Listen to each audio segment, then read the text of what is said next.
السلام علیکم ورحمۃ اللہ وبرکاتہ نحمدہ ونصلی علی رسول الکریم اما بعد فاعوذ باللہ من الشیطان الرجیم بسم اللہ الرحمن الرحیم رب اشرح لی صدری ویسر لی امری واحلل عقدۃ من لسانی یفقہوا قولی ربی زدنی علما۔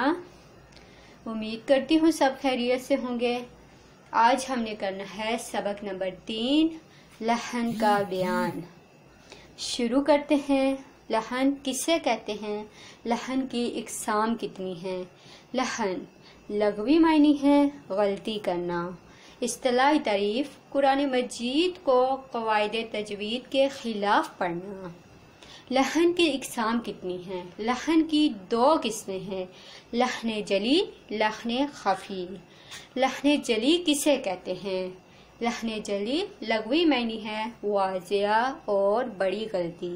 اصطلاحی تعریف حروف کے مخارج، صفات لازمہ اور حرکات و سکنات میں غلطی کرنا۔ لحن جلی کی کتنی اقسام ہیں؟ لحن جلی کی 5 قسمیں ہیں۔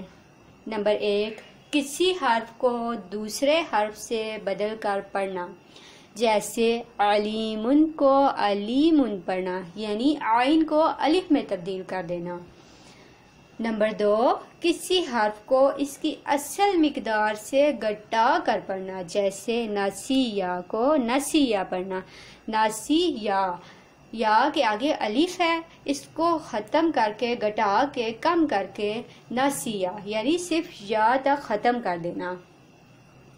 نمبر 3، کسی حرف کو اس کی اصل مقدار سے بڑھا کے پڑھنا، جیسے قالا کو قالا پڑھنا، یعنی لام کے ساتھ بھی ایک الف کا اضافہ کر دینا۔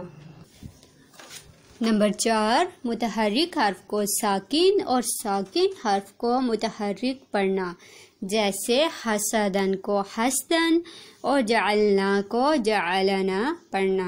نمبر 5، مشدد حرف کو مخفف پڑھنا اور مخفف حرف کو مشدد پڑھنا، جیسے اعدت کو اعیدت اور تصفیفو کو تصفیفو پڑھنا۔ لحن جلی کا حکم۔ لحن جلی کا ارتکاب بالاتفاق حرام ہے، چاہے جان بوجھ کر ہو یا سستی اور قائلی سے، دونوں صورتوں میں گناہگار ہوگا۔ اب دیکھتے ہیں لحن خفی کسے کہتے ہیں۔ لحن خفی لغوی معنی ہے پوشیدہ اور چھپی ہوئی غلطی۔ اصطلاحی تعریف ہے اس کی تلاوت میں حسن پیدا کرنے والی صفات عارضہ میں غلطی کرنا، جیسے غنہ کی جگہ غنہ نہ کرنا یا جہاں غنہ نہیں کرنا وہاں غنہ کر دینا۔ اس طرح پر پڑھے جانے والے حرف کو باریک پڑھنا اور باریک پڑھے جانے والے حرف کو پر پڑھنا۔ اور لحن خفی کا حکم کیا ہے؟ جمہور قراء اسے مکروہ کہتے ہیں، جبکہ بعض قراء حرام کہتے ہیں۔ یہ تھی آج کی کلاس۔ ہم نے اس میں پڑھا ہے لحن کا بیان اور لحن جلی اور لحن خفی کسے کہتے ہیں۔ ملتے ہیں نیکسٹ کلاس کے ساتھ انشاءاللہ۔ بارک اللہ فیکم، جزاکم اللہ خیرا کثیرا۔ السلام علیکم ورحمۃ اللہ وبرکاتہ۔